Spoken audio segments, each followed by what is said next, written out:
Okay, so because our first two sessions were rather long, this third session for November 28th will be pretty short. And this session we're basically going to work on a little bit of vocabulary.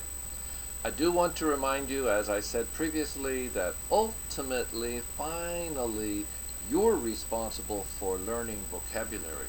I introduce some words that are harder or some words to get you started, but finally it's your job to learn the words, not memorize the words. That doesn't help very much because different dictionaries can have a little bit different definitions, which means when you get to a test, if the definition doesn't match, you could be confused. No, don't memorize definitions and memorize words. Learn the words, learn what they mean, be able to say it in your own way.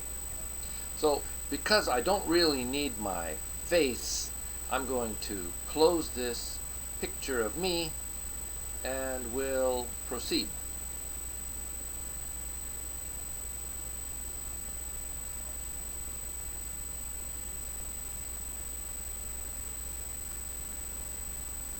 Let me put this headphone on. You'll be able to hear a little better because my colleague in the next room is also recording and our voices could overlap. So hopefully this way I can talk a little bit less loudly.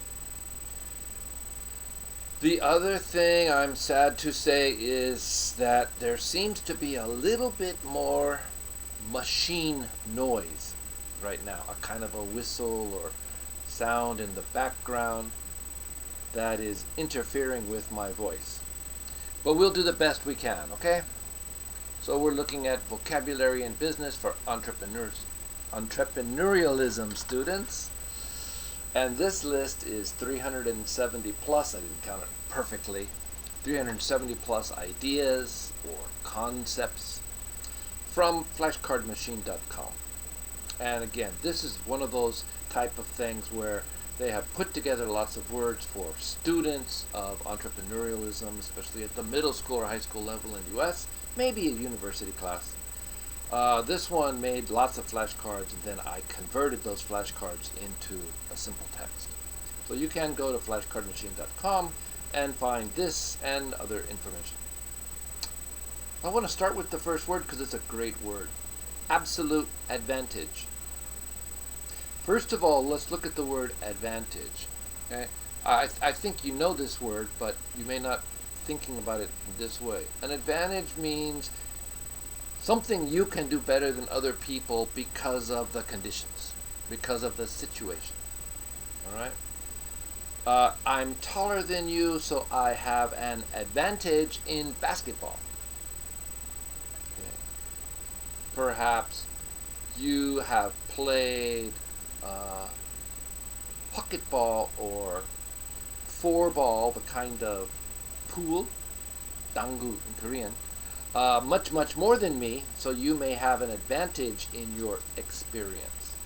I have an advantage in English, sure, and you have an advantage in your home language. All right, so that's advantage, but what is an absolute advantage?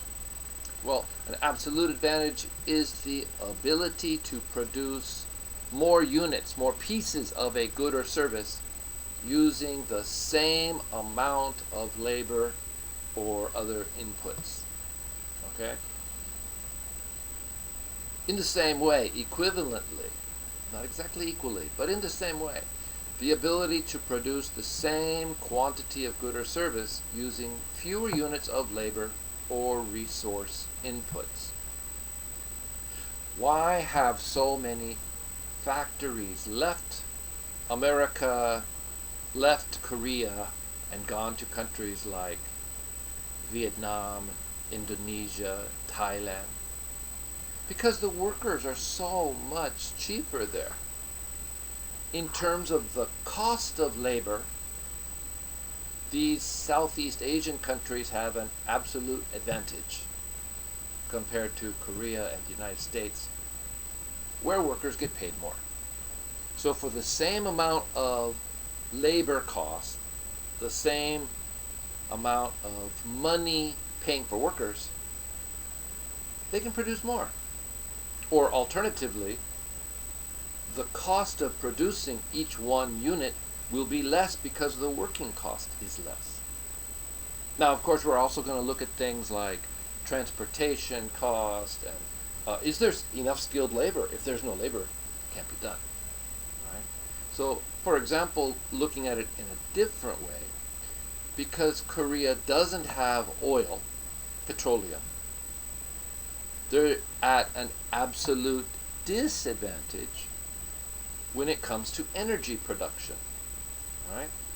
They don't have petroleum. The coal that exists in Korea is not that much, and it's not that hard. It doesn't clean that well. It doesn't burn that cleanly. Right? There's not enough hydroelectric power, the water running down the mountains. There's not enough of that. Korea is in the north. It has relatively less sunshine most of the year. So all in all, Korea is at an absolute disadvantage when it comes to energy.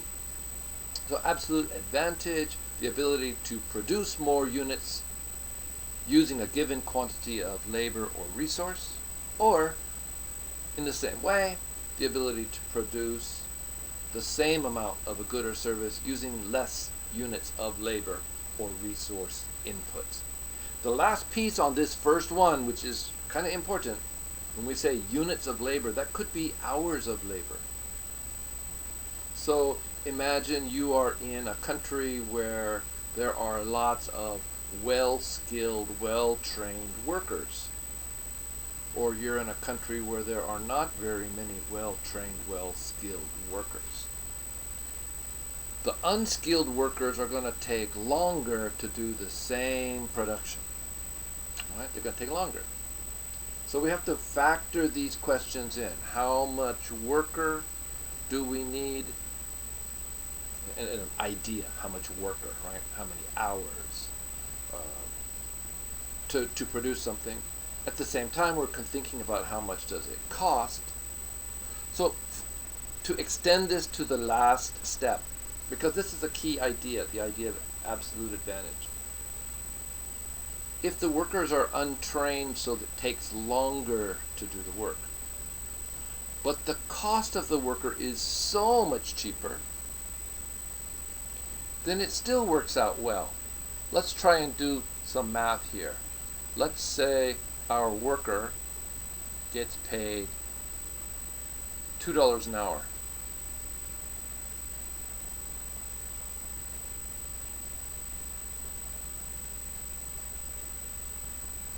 And he needs 2 hours to do the work,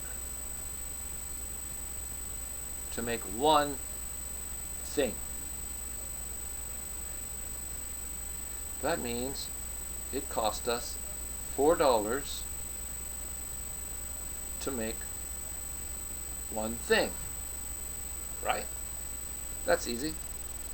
Now let's talk about country B. In country B, we are paying $3 an hour.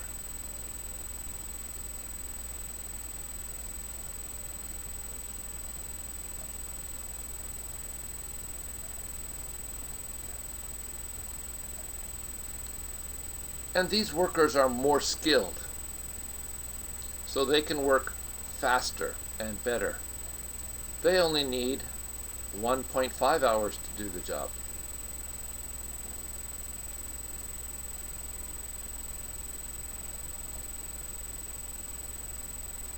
Obviously, I can't type very well with this. I should have used a different tool. Alright? That means to make one unit is going to cost $4.50.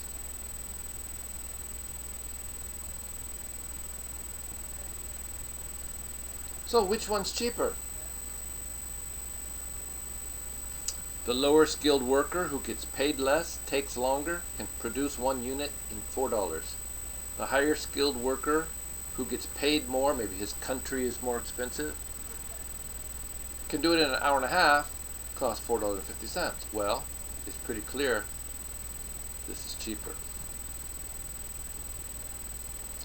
So whether we're talking about the availability of workers and what the workers cost, whether we're talking about what we can produce in one country or another, and sometimes it means one business or another. One business has a kind of a know-how, technical knowledge that allows them to produce things for cheaper, right? Because they've got more know-how. So at the end of the day, one country or one place could have an absolute advantage. And it's very, very, very difficult to compete when there's an absolute advantage. Okay? It's very difficult to compete. Not quite impossible. Not quite impossible, but very, very difficult. All right, so that's absolute advantage. And the opposite is absolute disadvantage. It's like there's just no way to compete against this fact. You're going to have to find some other way to defeat it. For example, if you can find a way to make your workers work even faster, and maybe a computer or robotics or AI or something can help you to get an absolute advantage. So if we have robotics that can produce cheaper than the less skilled worker in Vietnam, then we'll have the advantage until those computers, robotics, etc. get to the other country. So where is your absolute advantage? All right, accelerator we talked about last week. An accelerator is a place that helps a company go from not quite pure beginning to development. All right, we compared it, startup center and accelerator, and we gave a little graph last week about how the startup center perhaps starts earlier in the cycle of idea to full-blown business. Accelerator, an organization that supports startup technology businesses by providing inexpensive office space, a variety of support services and resources. Most of these are associated with universities. Also see incubators. Right? We gave the idea of mostly last week we talked about incubator, a place where you put eggs that's warm and safe so that a chick will grow, starting from the very beginning. So incubator, startup center, accelerator. The definitions are not perfect. They vary back and forth. All right. Especially incubation centers, they're often associated with universities. But the story we read last week was about a private company that is an accelerator. It's basically a venture capital company. And so they're interested in companies that are already past the very beginnings. All right. But they partnered with the city of San Diego to provide an incubation center in a poor and disadvantaged part of the city. So we took that private sector know-how. So again, a lot of accelerators are also involved with businesses that are investing in companies. So we got some at universities and some in private businesses. This particular book, or this selection of cards, says most are associated with universities. I'm not sure that's perfectly true. Okay. Now we got a bunch of words we've kind of talked about before. You'll know acquisition, to buy or to get. A little bit different than a merger. Acquisition means it's now mine. Merger sounds like we are we. Advertising, you know, advisory board, a group who are asked to give good advice to the managers. These people may be paid, they may be volunteer. In this case, they say they typically own some stock in the company, but they're not responsible. Okay? They're not on the board of directors. They're outsiders. They typically own some stock? Yeah, probably. That might be how they're paid to be on the advisory board. They might be given small bits of stock. All right. Affiliate marketing is where one company rewards another company to help send people to my website. So I'm selling, what was I selling earlier? Oh, adventure backpacks for kids. So I may make a partnership, a deal with a children's toy store and say, okay, you're not going to sell my bags on your website? Fine. Every time you send somebody to my website, I'll give you this much money. Okay. Angel investors, we talked about arbitration. Arbitration is when we have a disagreement, but we don't want to go to the courts. If we use lots of lawyers, it's really expensive. So when we have some kind of a contract or agreement on paper, we can write out a dispute resolution plan. Okay? If we disagree, this is what we will do. Okay? What we will do is we will take our disagreement to this private organization or person. We have arbitration companies in America. It could be somebody we both respect, and we say, here's my side. He said, here's his side. Now you decide who's right, who's wrong, find the answer. We don't want to go to court because there's too many lawyers, too much time. We're going to do it this way. It's out of court, but it's kind of the same idea. It's faster, simpler, much, much, much cheaper. All right, I'm going to skip down a little bit.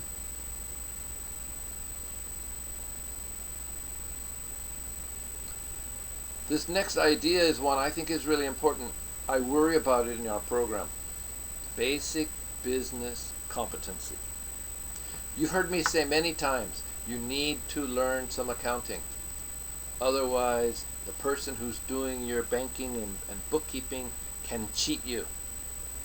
So basic business competency is understanding the organizational and business processes of a firm, of your business, of your company.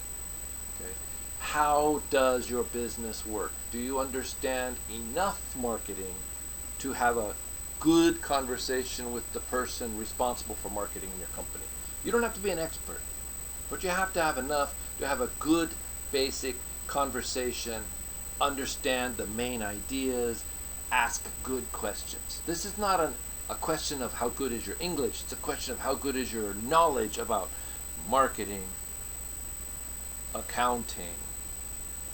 If you have many workers, you need to know something about human resource management, some idea about insurance. These are the basic business competencies that you really need to have, or somebody can really cheat you, or you can make a terrible mistake because you didn't know.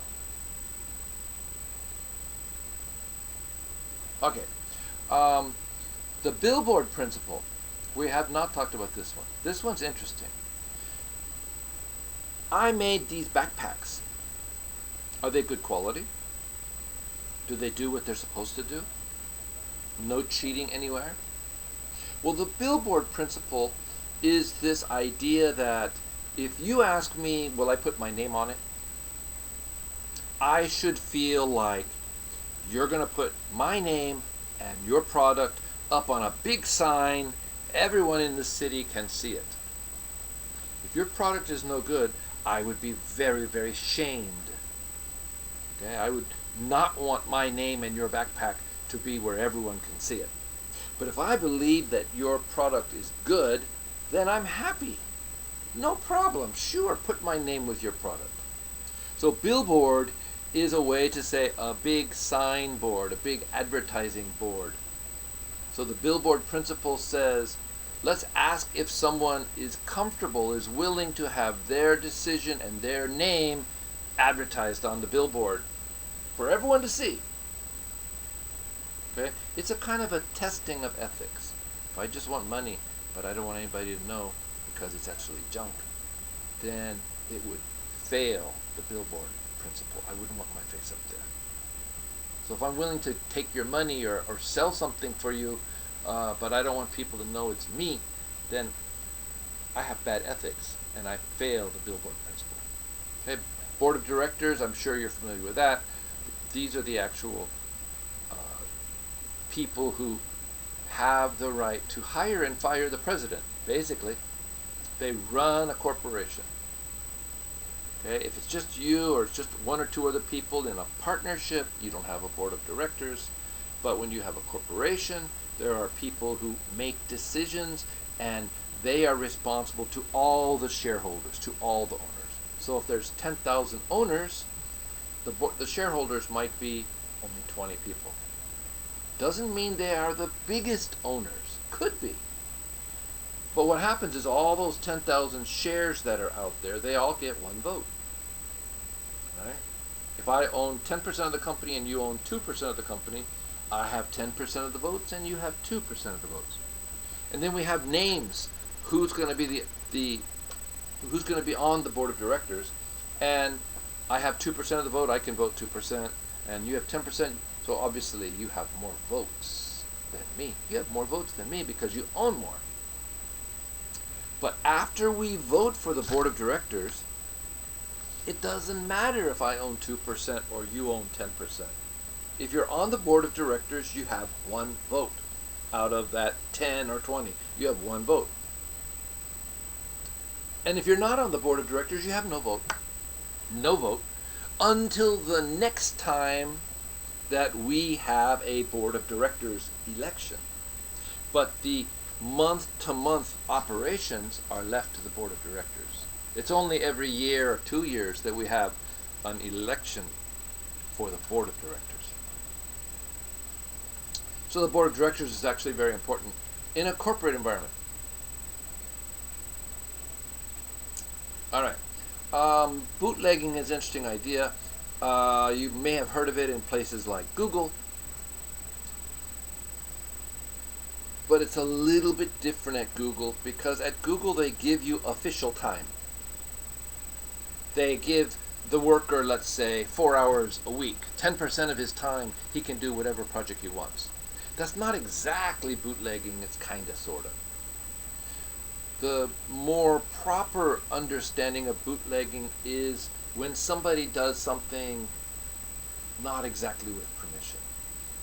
It could be related to what I'm doing, it could be completely unrelated, but I find a little time here and there to do something that I want to do. Right? It's still on the corporation's money. It's still something that if it's successful, the corporation can take credit for it and sell it. But it means it's not actually what you're officially supposed to be doing. But we may just say, yeah, okay, spend a little bit of time on that if you want, but tell us if it's important. Tell us if it's something fantastic. Otherwise, we don't really care. So that's kind of a bootlegging effect. And you may find if you have even only one other worker, that other worker starts working on their own project. Just make sure that if they're doing it at your time, that you get the ownership of it if they're bootlegging. Now, bootstrapping is the next word, and it's different. Bootstrapping is finding a way to do by yourself or to do very cheap instead of paying for the most professional version. Okay, so here it says bootstrapping is using low cost or free techniques so that you don't spend too much to minimize your cost. Do it yourself is one way. Okay, so doing things so you don't waste money. If you're spending your own money before you get outsiders to help you, you're probably going to be very interested in bootstrapping. What is a way to save cost? In the beginning, can I use a free website? Can I use a Naver page in the early days, a Naver blog kind of page to do my business? Maybe in the beginning, that's good enough. But then after a while, when business starting to take off and I want to be able to do more customizing and have more pages, maybe then it's time to pay for a professional website. So bootstrapping, trying to do things at a low cost, especially do-it-yourself, or having your friend who's not a professional but has a little talent, having them do it for you. Okay, brand we know, break-even analysis we talked about before. How much do you have to do before you can actually make any profit? So break-even analysis, break-even point, we talked about these. Buzz marketing, this is what everybody's hoping for, right? Nowadays, a more popular phrase is to say it went viral, it goes viral, right? It's when something happens, you've got the right advertising or the right gimmick, something that makes suddenly everybody want to talk about your company. Hopefully in a good way. So the buzz comes from the idea that a lot of people are talking about this now. Did you hear about that? Oh, I know about this. There's kind of a sound from a crowd of people all talking quietly about the same kind of thing, but they're not saying the same thing. There's a buzz in the crowd. They're not just sitting quietly and waiting. They're all excited and they're talking about something. So buzz marketing is the idea of trying to get your concept to go viral, that everybody's talking about it. And of course, hopefully, they're talking about it in a good way. See, corporation cash budget, we talked about these things. Let's just scroll down a little bit. I've got about 5 more minutes of time here. Cost. So the idea of cost we talked about earliest week, second week, third week, the value you have to give up to get something that you want, right? I want to buy lunch, it costs 5,001, right? That's what it costs. But now we use cost to help us make other decisions. For example, cost-based price is when we figure out how much do we sell this for? Well, we're going to take our cost and we're going to add an amount. So when I worked in stores long ago, we had a couple of simple cost-based pricing strategies. For example, when it came to things like vitamins, vitamin B, vitamin C, vitamin D, niacin, whatever, we basically said what it cost the store to buy a box of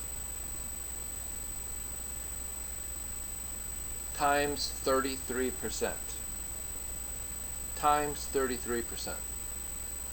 So, let's look at this again. We'll try a different color.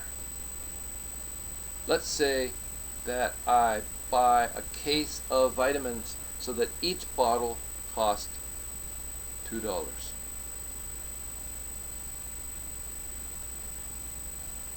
going to use the other symbol for dollars in the US. That means 0.00, $2. And we're going to add 33%. So times 1.3.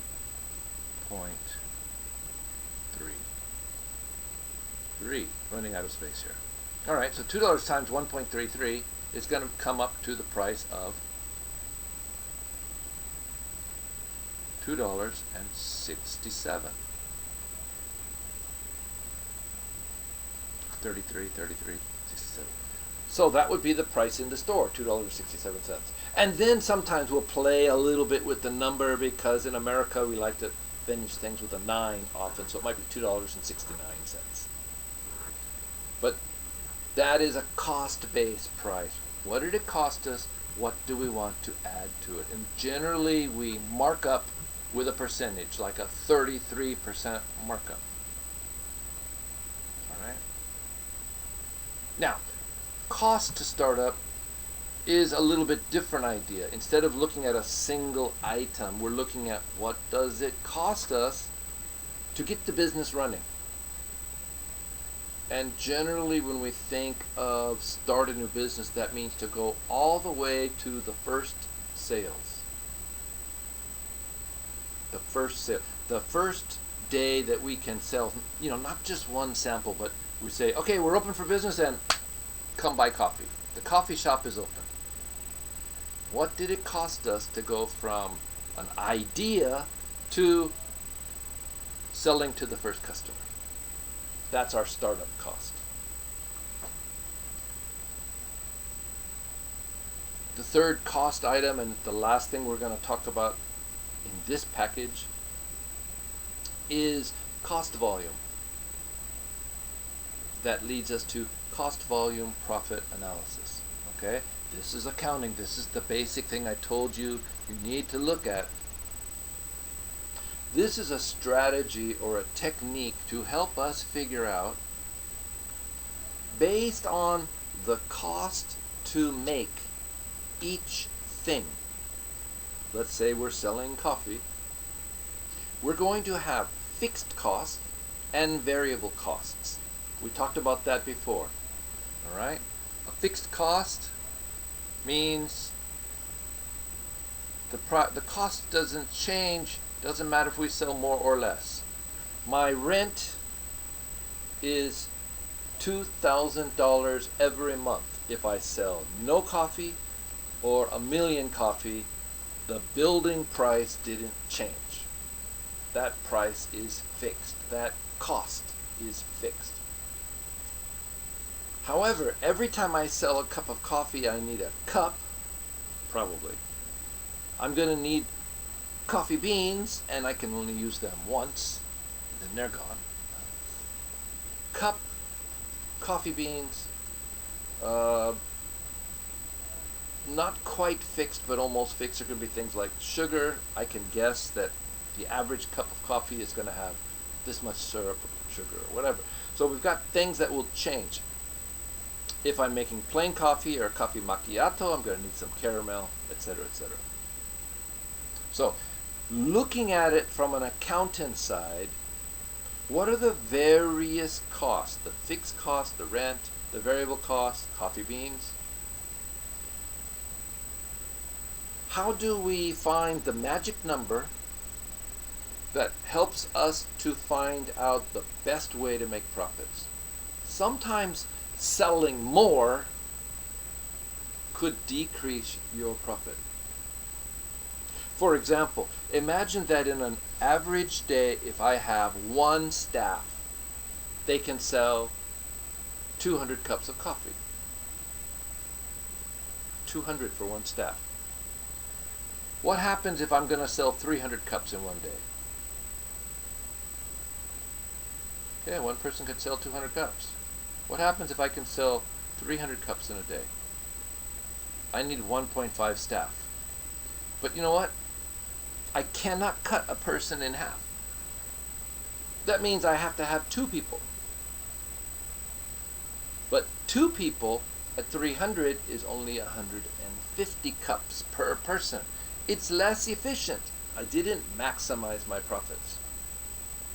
Okay, I know. You said, oh, but we can have one person work a half day. If you know when your big coffee selling time is, you can do that. And then you're maximizing your profits.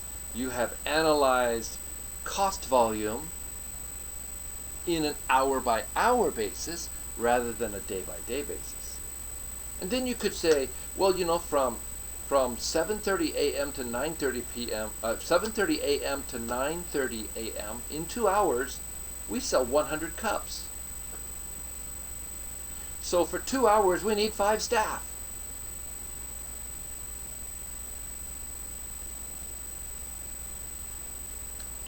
Right? 200 cups in a staff, something like that. It depends. You figure it out hour by hour. But for certain hours, we need 4 or 5 staff. The rest of the day, we only need 1. In that way, you're figuring out your unit sales on an hour-by-hour basis instead of a day-by-day basis. But you're still coming up with the same cost, volume, profit analysis. If you do it hour by hour, day by day, week by week, month by month, it all comes out the same. All right. That's all I'm going to do. That's a start. There's 350 words on this page, right? Isn't that what we said? 370 on this one? Where'd we go? 370 on this page. The previous one was 350. The one before that was 150. We had a couple of 20, 30 kind of things. But when we put all these lists together, we come up with about 500 words. A lot of overlap. So that's what you're going to be working on. We're going to talk about it next week a little bit. We're going to do a review next week. Prepare for a final test. Okay? That's all for today. Thank you very much. And I'll see you in the classroom next week.